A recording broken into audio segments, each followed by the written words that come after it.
जुगाड़ू ससुराल की देसी खेती। ये लीजिए बहन जी, आपकी आधा किलो गोभी और आधा किलो भिंडी और साथ में ये फ्री धनिया। भैया ये आपके पैसे।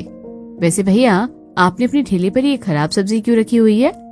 इस तरफ सारी साफ सुथरी हरी ताजी सब्जियां हैं और इधर ये खराब निशान पड़ी। इन्हें यहाँ नीचे डाल दो ना, गायें आएगी तो खा लेगी।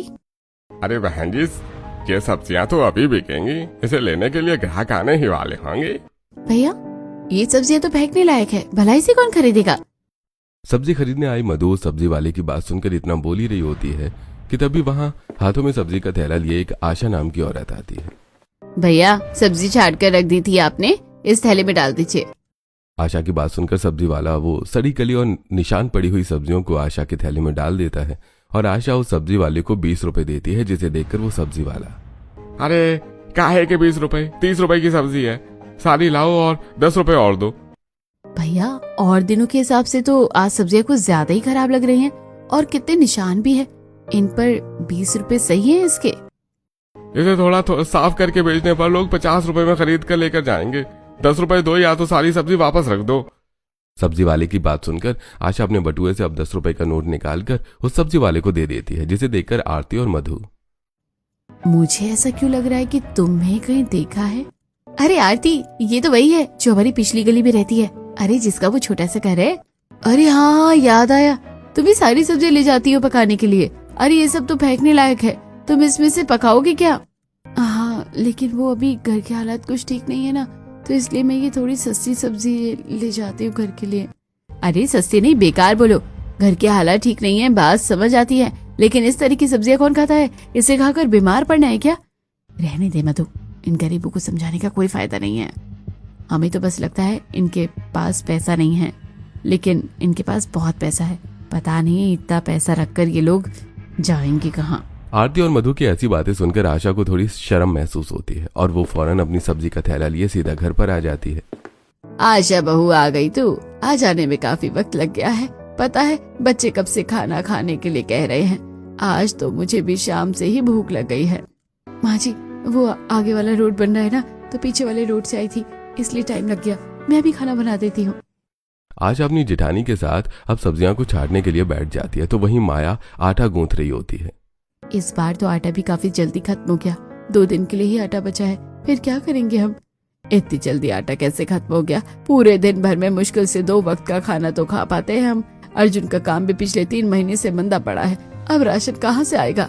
माँ जी आप चिंता क्यों कर रही है, कुछ न कुछ जुगाड़ निकल ही जाएगा। वैसे आशा आज तुम ये सब्जियां कहाँ से लेकर आई हो? ये कुछ ज्यादा ही खराब नहीं है, आधे से ज्यादा तो फेंकने में ही चली गई। क्या करूं भाभी, सब्जी वाले के पास यही सब्जी बची थी और तो उसने सब्जी के भी 30 रुपए लिए। रत्ती भर तो सब्जी है, सब कैसे खाएंगे?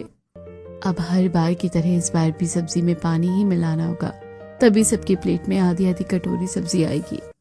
सब्जी बनाते हुए संगीता ढेर सारा पानी डाल देती है, तो वहीं माया सभी घर वालों के लिए एक एक रोटी बना देती है। थोड़ी देर में अर्जुन आ जाता है और अब सभी एक साथ बैठकर खाना खाते हैं।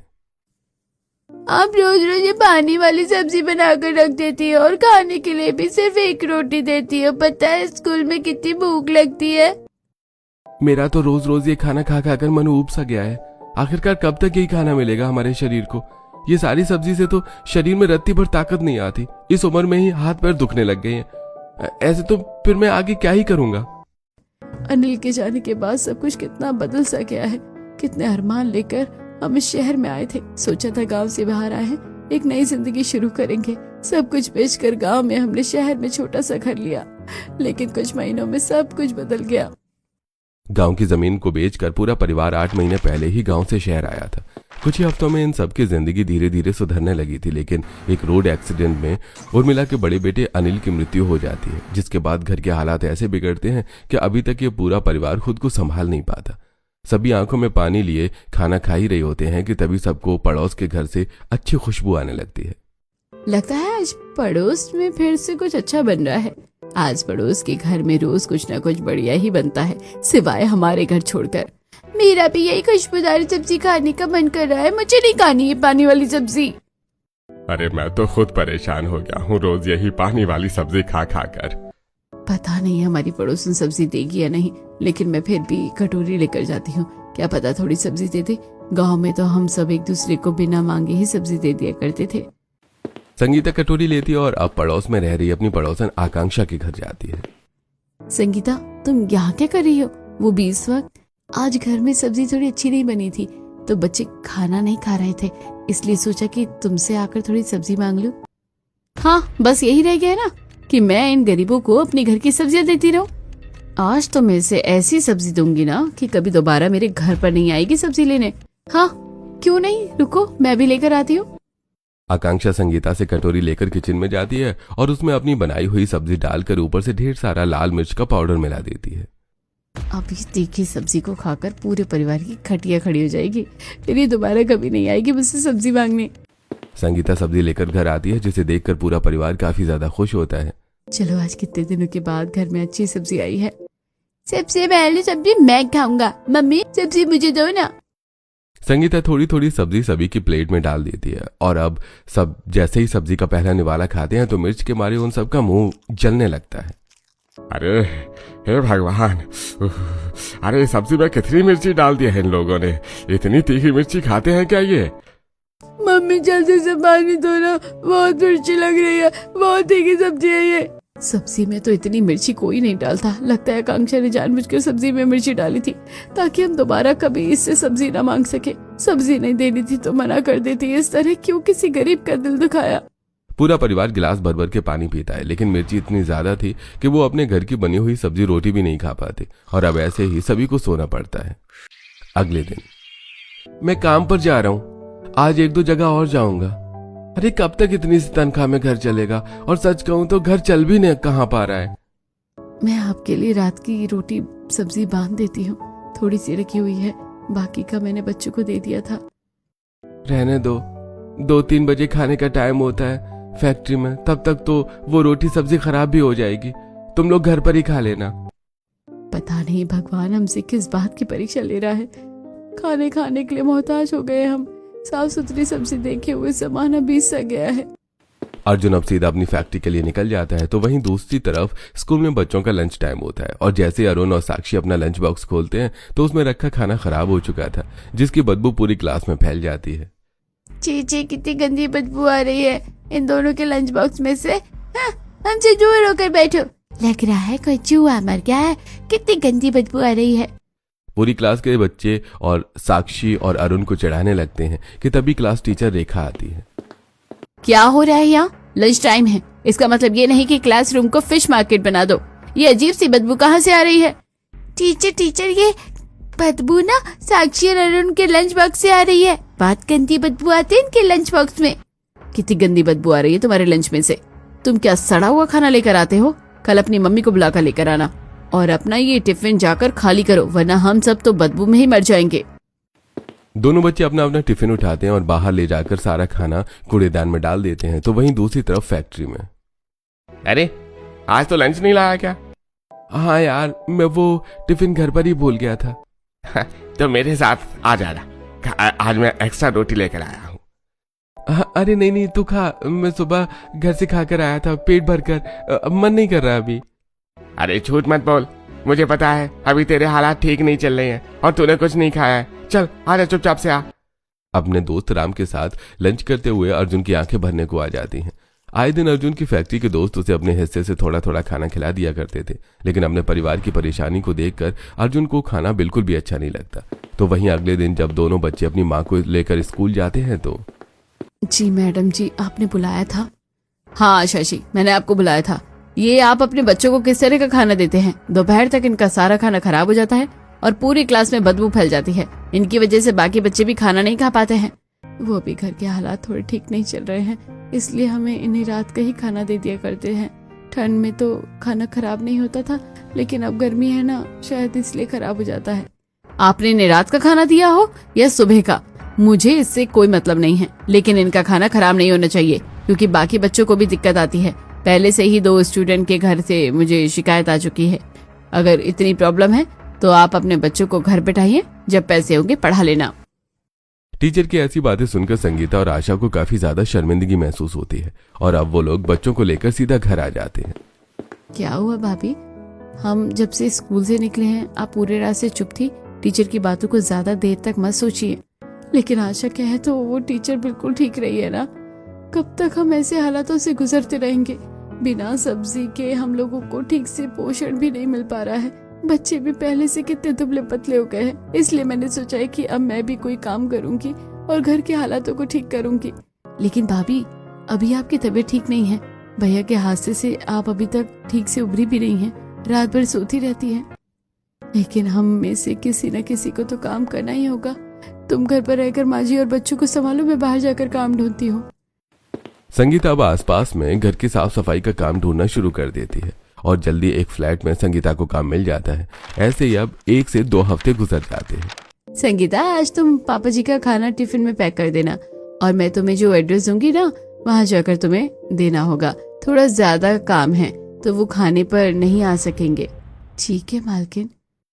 खाना खाकर संगीता अब उसे एक टिफिन में पैक कर देती है और अपनी मालकिन के दिए हुए एड्रेस पर संगीता जब टिफिन लेकर पहुंचती है तो देखती है कि उसकी मालकिन का ससुर महेंद्र शहर में एक जमीन पर फार्मिंग का काम कर रहा है, जहां आसपास सारी तरह की हरी हरी ताजी सब्जियां हैं। ये देखकर संगीता, ये क्या शहर में भी लोग खेती करते हैं? और मेरी मालकिन के ससुर तो इतने पढ़े लिखे हैं लेकिन फिर भी ये खेती कर रहे हैं। आसपास कितनी सारी हरी सब्जियां हैं। मन तो कर रहा है सभी को तोड़कर घर ले जाओ। अरे संगीता, आ गई तुम? लाओ जल्दी से खाना दे दो, बड़ी जोरों की भूख लग रही है।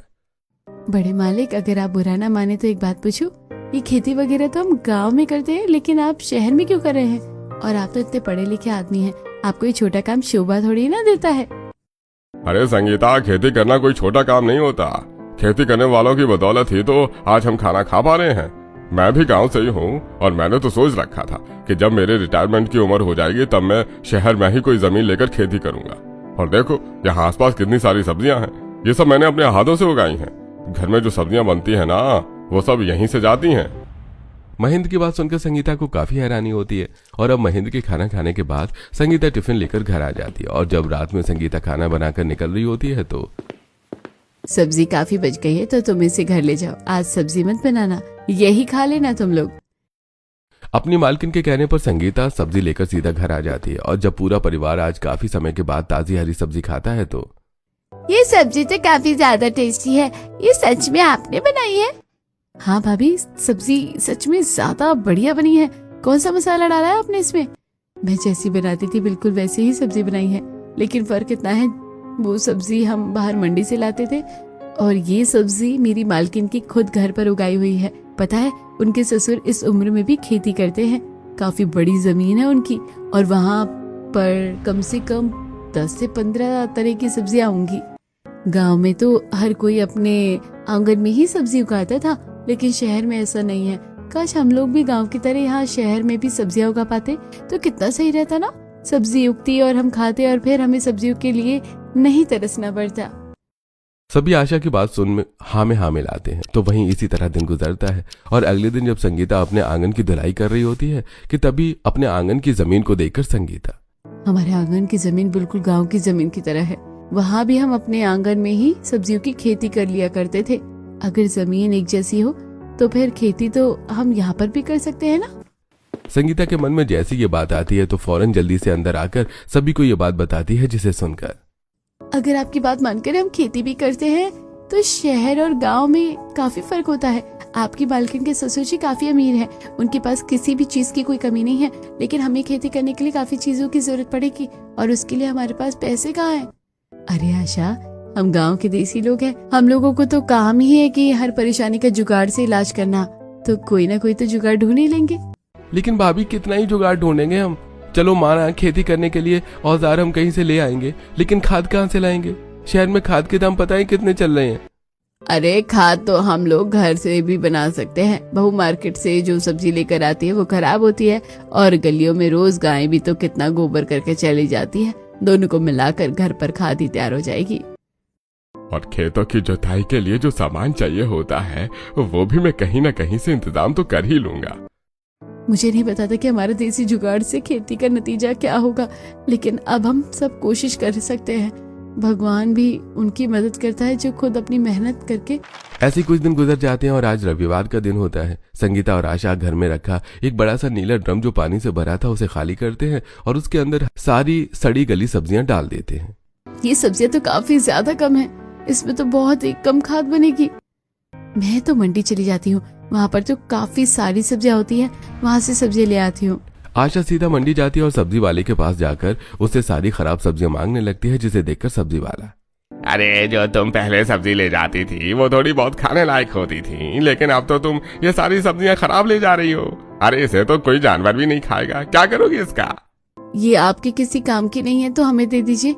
इतनी पूछताछ का क्या फायदा, कुछ न कुछ तो कर ही लेंगे हम। आशा कई सारी सब्जी वालों के पास से सड़ी हुई सब्जियां भरकर इकट्ठा कर लेती है, तो वहीं दूसरी तरफ माया, साक्षी और अरुण के साथ गली मोहल्ले के बाहर से गोबर इकट्ठा कर रही होती है। बुआ वो देखो यहाँ पर भी ढेर सारा गोबर पड़ा है, उसे पन्नी में इकट्ठा कर लो। मैं भी यहाँ से गोबर इकट्ठा कर रही हूँ, इतना सारा गोबर खाद के लिए सही रहेगा। ये तुम लोग क्या कर रहे हो, गोबर क्यों इकट्ठा कर रहे हो? छी, तुम जैसे गरीबों से तो बस यही उम्मीद की जा सकती है।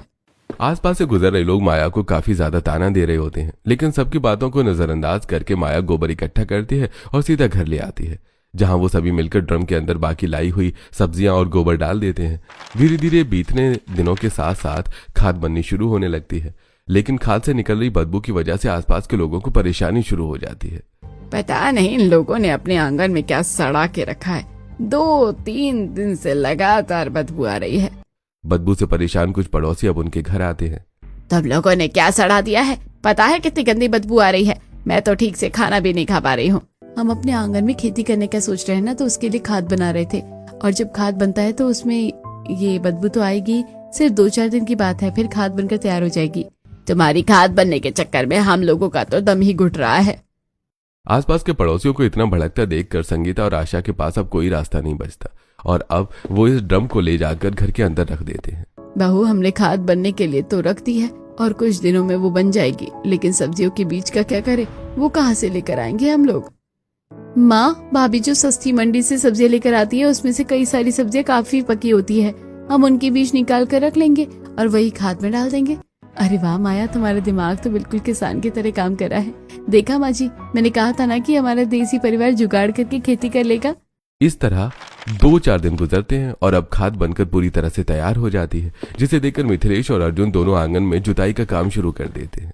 मुझे भी जुताई करनी है आप लोगों की तरह, मुझे दो ना हल। अरे जब आप बड़े हो जाओगे ना तब करना, ये हल काफी भारी है, मुझसे खुद नहीं उठ रहा, आप कैसे उठाओगे? पापा जी दे दीजिए इसे, वरना यही जमीन पर लेट कर जिद करने लगेगा। मिथिलेश अरुण को हल दे देता है। नन्ना सा अरुण हल को उठाने के बजाय खुद ही नीचे गिर जाता है, जिसे देखकर सब वहीं हंसने लगते हैं। इसी तरह पूरा परिवार खेतों जुताई करके उस पर खाद डाल देता है और ऊपर से इकट्ठा किए हुए बीजों को डालकर फिर से उस पर खाद की एक और परत डाल देते हैं। मम्मी, अब इसमें इसे सब्जी कब उगेगी? कल रात तक उग जाएगी ना सब्जियाँ? सब्जियों में तो अभी काफी समय लगेगा, कई हफ्ते लग जाएंगे सब्जियाँ उगने में। बस हमें रोज अपनी फसलों का अच्छे से ध्यान रखना होगा। अब समय यूं ही गुजरता रहता है। पूरे मोहल्ले भर में यही एक ऐसा परिवार था जो अपने आंगन में सब्जियों की खेती कर रहा था, जिसे देखकर आसपास रह रहे कई सारे अमीर लोग उनका काफी मजाक उड़ाते हैं। ये कोई छोटा मोटा गांव लग रहा है जो यहाँ पर खेती करना शुरू कर दी। तुम्हें क्या लग रहा है कि यहाँ पर सब्जियां उगेंगी? जब मुंह से कुछ अच्छा नहीं निकलता ना तो बुरा भी नहीं निकलना चाहिए। जब भी मुंह खोलती हो हमेशा बुरी बोलती हो। राहु केतु के काल में पैदा हुई थी क्या तुम? उर्मिला की ऐसी बातें सुनकर मनोरमा का मुंह बंद हो जाता है और अब ऐसे ही समय गुजरता रहता है। माया अपने आंगन में उगी हुई सब्जियों के साइड में लकड़ियों से एक स्टैंड बनाकर हल्की हल्की जमीन से निकल रही सब्जियों की बेल को उस पर टांगने लगती है, जिसे देखकर संगीता, ये क्या कर रही हो तुम? लौकी तोरी जैसी सब्जियों के तो बेल होते हैं ना, तो मैंने उनको छोटी छोटी उगी बेलों को इन लकड़ियों के सहारे टांग दिया है। अब ये सारी सब्जियां आराम से बेल पर उग जाएंगी और हमारे पास फिर से और सब्जियों की खेती के लिए थोड़ी जगह बच जाएगी।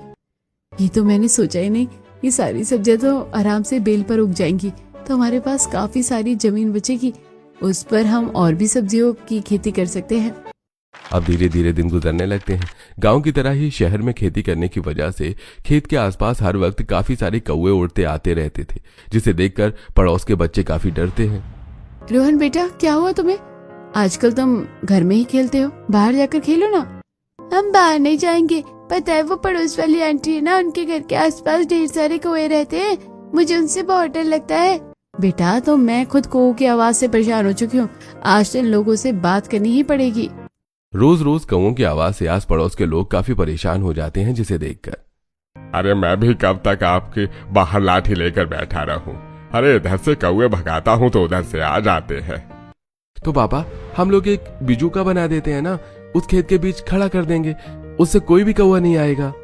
अर्जुन बड़े से 2 डंडे लेकर आता है और उन्हें आपस में रस्सी की मदद से जोड़ देता है और डंडे के एक हिस्से पर मटका लगाकर पूरे हिस्से को बोरे से ढक देता है, जो अब बिल्कुल एक इंसान की तरह लग रहा होता है।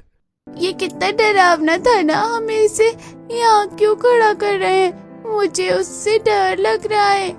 अरे बेटा ये असली का थोड़ी ना है, इसे बिजू का कहते हैं। गांव में लोग अक्सर इसे खेत में खड़ा कर देते हैं, इससे कोई भी पक्षी वगैरह हमारे खेतों में नहीं आते। जुगाड़ से बिजू का बनाने के बाद वो लोग खेत में से उसे खड़ा कर देते हैं, जिससे अब दूर दूर तक कोई भी कौवा उनके खेत में नहीं आता। इसी तरह समय गुजरता रहता है। उर्मिला आज बाहर गली में इधर से उधर टहल रही होती है कि तभी उसे कई लोगों के घरों के बाहर गमले दिखाई देते हैं, जिसमें काफी सारे अलग अलग तरह के पौधे और सुंदर सुंदर फूल उगे हुए होते हैं। इन गमलों को देखकर याद आया, घर में 3-4 पानी के गैलन रखे हुए हैं, अगर उन्हें काट कर उसमें खाद मिट्टी भर दी जाए तो उसमें भी सब्जियां उग सकती हैं। जितनी ज्यादा सब्जियां होंगी उतना ज्यादा फायदा होगा।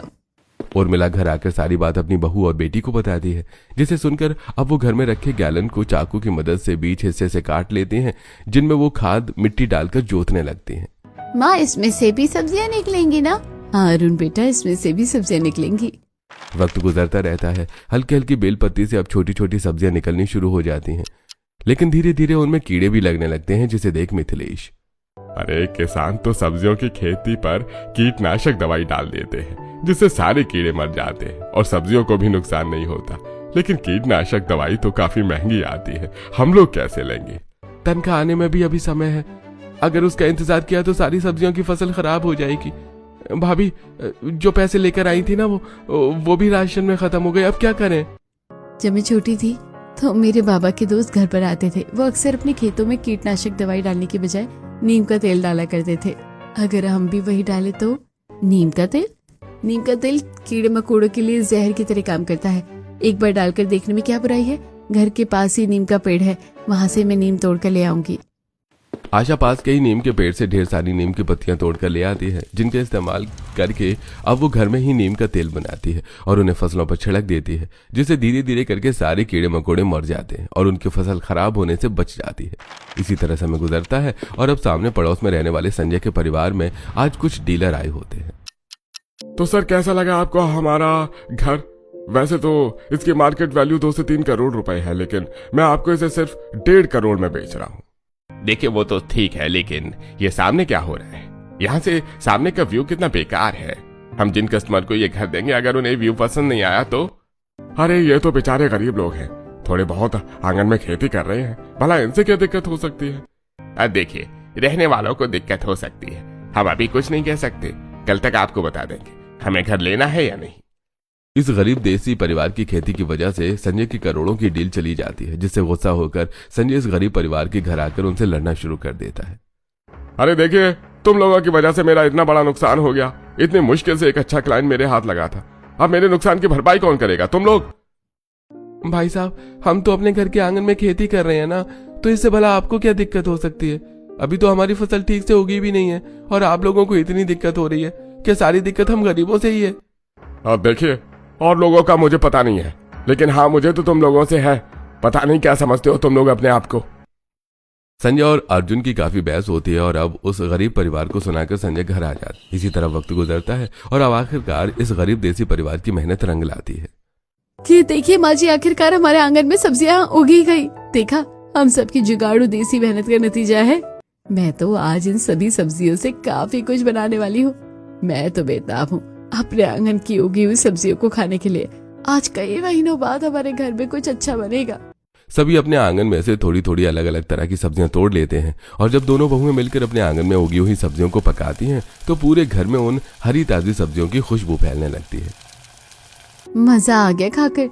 मैं तो खुशबू से ही पहचान गई थी कि इस बार सब्जी तो काफी बढ़िया बनेगी।